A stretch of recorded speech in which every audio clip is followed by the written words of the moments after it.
In Ecuador, legal proceedings that could result in the impeachment of President Guillermo Lasso continue, as now the parties call witnesses to declare. And the Russian Foreign Minister Sergei Lavrov arrived in Brazil, the first destination of his Latin American tour, which runs from April 17th to 21st and also includes Cuba, Nicaragua and Venezuela. Sudan's army has declared the Rapid Support Forces, the RSF, a rebel group and has ordered its dissolution as fighting between the two continues for a third day with the death toll on the rise.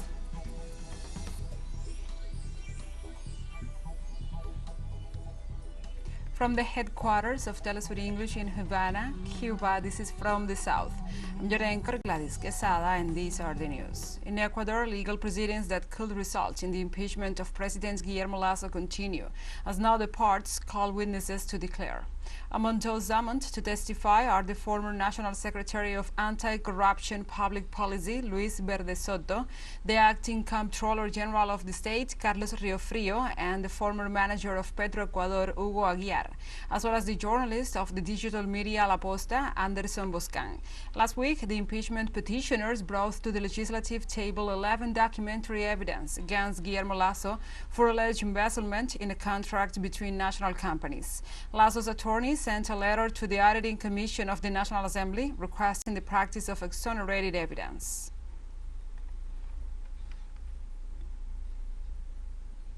Argentina experienced an electoral weekend. The Patagonian provinces renewed their governments. Local media reported on Sunday that Rolando Figueroa, the candidate of the Community Party, was elected governor of the Argentine province of Neuquén, while Alberto Huertilnec of Juntos Somos Rio Negro leads the vote count in Rio Negro province. According to official information, after processing the votes of 99.28% of the polling stations, Figueroa obtained 35.6 percentage points, enough to take Movimiento Popular Neuquino out of the past. After the results were disclosed, Argentine President Alberto Fernandez congratulated the new governor and assured that the electoral process held this Sunday is a sign of democracy recovered 40 years ago. According to preliminary data of the scrutiny of 68% of the polling stations in Rio Negro, where Tilnec had 39 points, 6 points ahead of Aníbal Tortoriello of the Cambia Alliance. In both territories, citizens also voted for candidates for deputies, mayors, councilmen, and other local offices. On Monday, Russian Foreign Minister Sergei Lavrov arrived in Brazil, the first destination of his Latin American tour, which runs from April 17th to 21st and also includes Cuba, Nicaragua, and Venezuela. Lavrov will meet with Brazilian President Luiz Inácio Lula da Silva and his counterpart, the Foreign Minister Mauro Vieira. The visit will focus on the potential of the Brazilian-Russian strategic partnership, established more than 20 years ago, and the prospects for cooperation in areas of common interest, as science and technology, energy, defense, trade, and education. The head of Russian diplomacy will meet with his regional counterparts and Latin American leaders to strengthen bilateral cooperation. The Russian Foreign Ministry affirmed that Latin America is one of the centers of formation of a multipolar world, with which Russia intends to maintain a dynamic dialogue and develop a constructive cooperation that is not subject to any external dictates. And the president of Venezuela, Nicolas Maduro, received the Colombian Foreign Minister Álvaro Leiva Durán. According to local media, the meeting served to further accelerate the bilateral agenda. The Venezuelan head of state and the Colombian head of diplomacy reviewed the strategic cooperation agreements in order to move forward in the restoration of relations between Venezuela and Colombia. The Colombian Foreign Ministry said that the meeting also served to prepare for the international conference on the Venezuelan political process. For his part, President Maduro thanked the minister for his availability via his social networks. On Sunday, the former president of Bolivia, Evo Morales, held the United States and other NATO members accountable for fomenting death by providing arms to Ukraine. Morales affirmed that the current conflict demonstrated that some European countries are subjected to the arms of interventionism of the North American country and the Atlantic Alliance, which, in the words of the indigenous leader, has become an armed international organization to subdue and divide free countries and peoples. The former Bolivian president also express his respect and admiration for the firm position of the President of Brazil, Luiz Inácio Lula da Silva, who demands the U.S. and the EU to stop encouraging the war between Russia and Ukraine.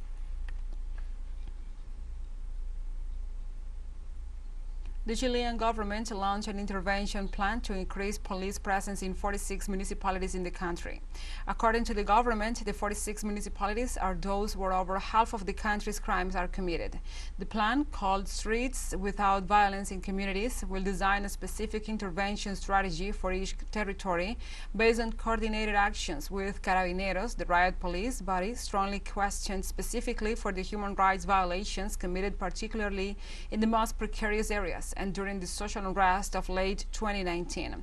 The feeling of insecurity among Chileans exceeds 80%.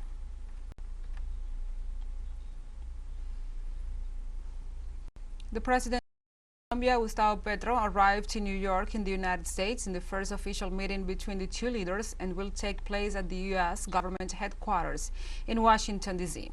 The Colombian government indicated that Pedro and Biden will discuss several issues on the bilateral agenda, such as drug policy and total peace, migration, investment opportunities, and climate change. The Colombian president will present to his U.S. counterpart the changes on the extradition treaty, as well as the fight against drugs and drug trafficking, as the Colombian head of state insisted that the U.S. cooperation is needed to transform the country's current drug policy. In addition to the meeting with Joe Biden, the Colombian head of state take part in a UN forum on the rights of indigenous communities and meet with congresspersons. The meeting between Gustavo Petro and Joe Biden responds to a formal invitation from the U.S. government. Let's take a short break, but first remember you can follow us on TikTok at TeleSUR English, in which you will be able to see news in different formats, news updates and more. Other stories coming up. Stay with us.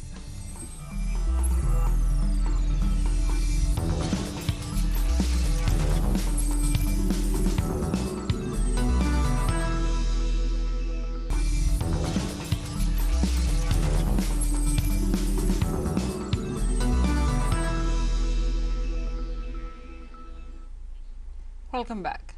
The National Cuba Solidarity Network, a U.S. coalition that currently has more than 50 organizations in favor of lifting Washington's blockade of the island, will be part of the 16th International May 1st Brigade. As announced by the coalition on Twitter, each year they work with the Cuban Institute of Friendship with the Peoples to lead the U.S. delegation in that solidarity collective. According to the body's call, the group will have the opportunity to witness the historic popular parade of International Workers' Day in Havana's Revolution Square. In addition, they will attend the International Meeting of Solidarity with Cuba, visit places of historical, economic, cultural, and social interest, carry out volunteer working days, and exchange with representatives of different organizations of society, among other activities. The organization also strives to remove Cuba from the list of state sponsors of terrorism, a status that President Joe Biden maintains, and calls for an end to Washington's hostility against the Caribbean nation.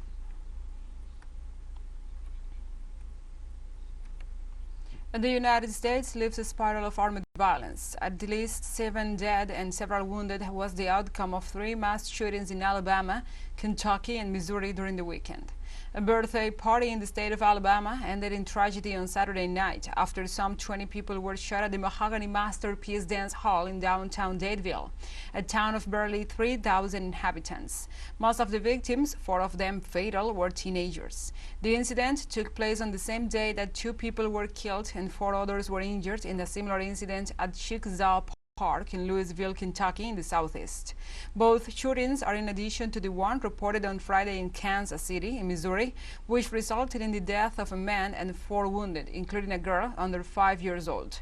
The online Tracker Gun Violence Archive warned that since the beginning of the year until April 16th, 161 mass shootings were recorded in the country, more than 1.5 every day. Italy's financial police seized 2 tons of cocaine floating adrift in the sea off the coast of Sicily. The drugs were cautiously sealed in 1,600 smaller packages that were inside 70 floating, waterproof sacks to prevent water seepage and sinking. All the packages were held together by nets and fitted with a light signaling device. According to the local AGI agency, it will be a shipment of narcotics left by sea by a cargo ships, which were then to be retrieved and transported mainland. The drugs were reportedly detected by the Naval Air Group of the Messina Police. The amount of drugs seized represents a record since the cocaine was valued at least 400 million euros.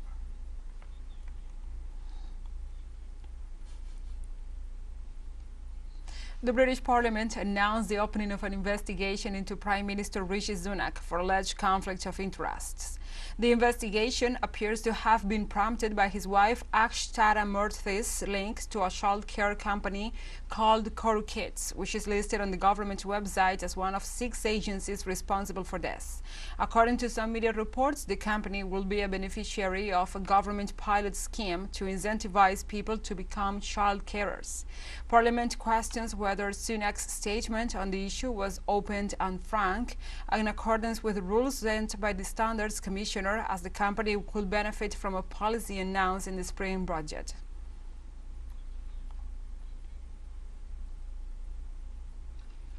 Chinese troops remain on high alert as the U.S. ships pass through the Taiwan Strait. Shi Yi, a Chinese Navy spokesperson, criticized the U.S. Navy's sensationalist approach to the issue. He warned that the troops remain on alert to defend national sovereignty, regional peace and stability in the area. The ship passed through the Taiwan Strait yesterday. It is one of many U.S. military incursions that China sees as provocative and that always lead to heightened tensions. A few days ago, the People's Liberation Army surrounded Taiwan with a major air-sea maneuver, warning that it was meant to deter foreign interference and the island's separatist aspirations. I believe you have noticed that the spokesperson for the Eastern Theater Command of the People's Liberation Army of China has made our position clear on the relevant events. China will resolutely safeguard its sovereignty and security and safeguard peace and stability in the region.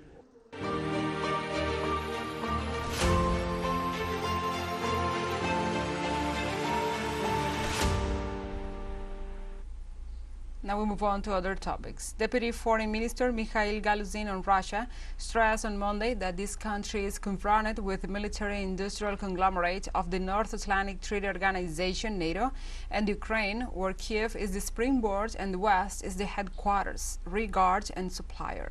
Galuzin, who spoke at the Scientific Practical Conference Ukraine between Russia and the West held on Monday at the House of the Russian Historical Society, also said that Ukraine today is a stumbling block in relations between Moscow and the West. According to the Vice Chancellor, the aim of this policy is to build a configuration of international relations that will be beneficial for it to maintain any polarity and the former hegemony, using for its purpose any available means. Galuzin drew attention to the fact that the supply of arms by NATO member countries to Ukraine in total has already exceeded 65 billion euros. This Monday, Sweden has started the Aurora 23 military exercises. Over 25,000 people are involved in the operation, considered the most important of all times for the Scandinavian nation. The Defense Ministry has explained that this drill is aimed at strengthening the existing potential to repel a possible armed attack against the country. These exercises involve the Army, the Fleet, the Air Force, and units of People's Militia. Trainings will take place in the south of the country, on Gotland Island and its surroundings. In addition to the Swedish military, there will be also participants from the United States, United Kingdom, Finland, Poland, Norway, and Ukraine, among others.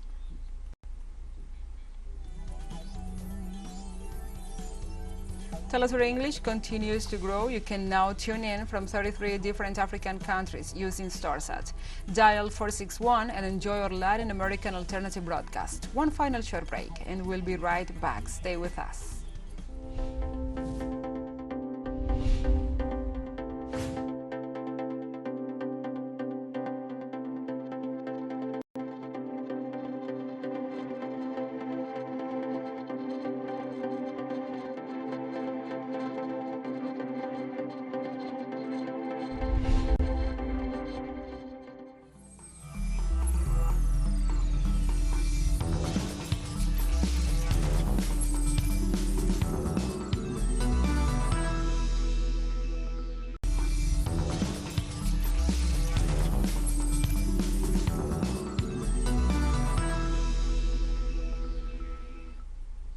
Welcome back.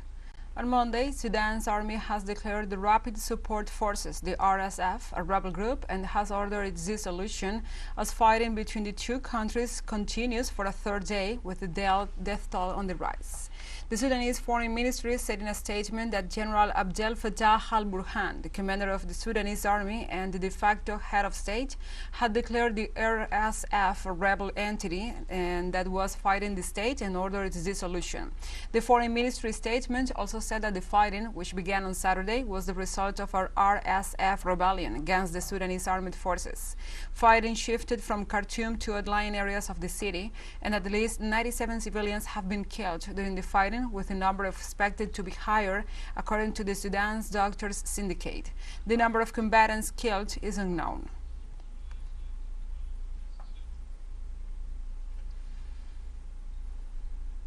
On Monday, United Nations denounced that the cessation of hostilities agreement reached on Sunday was only partially respected by the Sudanese army and the paramilitary quick support forces. The UN's special representative in Sudan and head of the UN Integrated Mission for the Transition in Sudan, Volker Perthes, has asked all the parties to respect their international obligations, especially those related to the guarantee of protection of civilians. This Sunday, the parties in conflict agreed to open humanitarian corridors for 3 hours to facilitate the exit of civilians. The initiative was welcomed by the UN, but after a few hours, the fight intensified.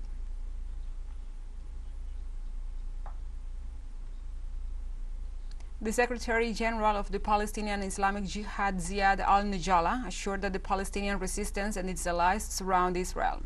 During an interview in Iraq, al-Najala assured that the Palestinian people are in a large-scale confrontation with the occupiers. He stated that Tel Aviv has noticed that the Palestinian resistance now has a great power of dissuasion and verifies that Israel is surrounded by tens of thousands of resistance missiles from Gaza and Lebanon. Al-Najala also said that the escalation of the Palestinian resistance in the West Bank posed a direct threat to the security of the Israeli entity. The leader also referred to the reconciliation agreements between Iran and Saudi Arabia and stressed the accords sent an important message to the countries in the region. And the Iranian justice has issued a final judgment in the case of Ukrainian Airline shutdown, as the V-10 services have been convicted.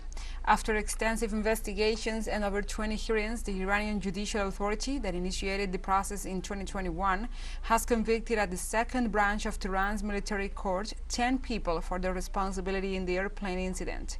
The main defendant has been sentenced to 13 years in prison for disregarding orders from his hierarchy and shooting down the aircraft. He was the commander of the Tor M1 system, who confused Ukrainian Flight 752 with a cruise missile. The others found guilty are the personnel of the Air Defense Station.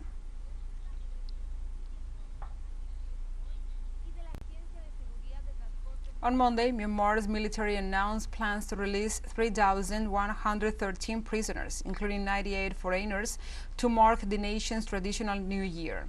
The army has jailed thousands of opponents and anti-government activists since it seized power in a coup last February and cracked down on protests. Human rights groups said some 3,240 civilians have been killed in the crackdown. Army spokesperson Lieutenant General Aung Ling Dwe said the amnesty was a celebration of Myanmar's New Year for the joy of the people and to address humanitarian concerns.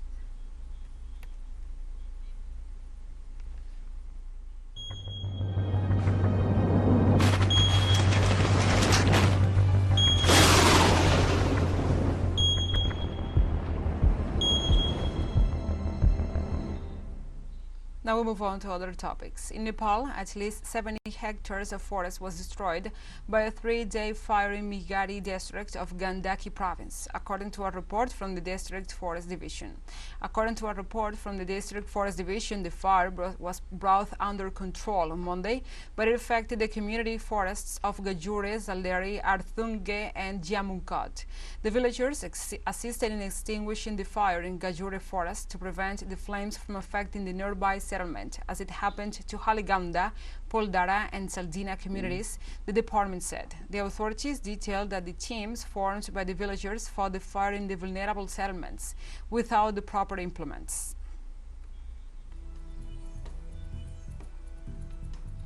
And we have come to the end of this news brief. But remember, you can find this and many other stories on our website at telesurenglish.net. And also, if you feel so inclined, please join us on social media for all the latest news. We are on Facebook, Twitter, Instagram, Telegram, and TikTok. For TeleSUR English, I'm your anchor, Gladys Quesada. Thank you for watching.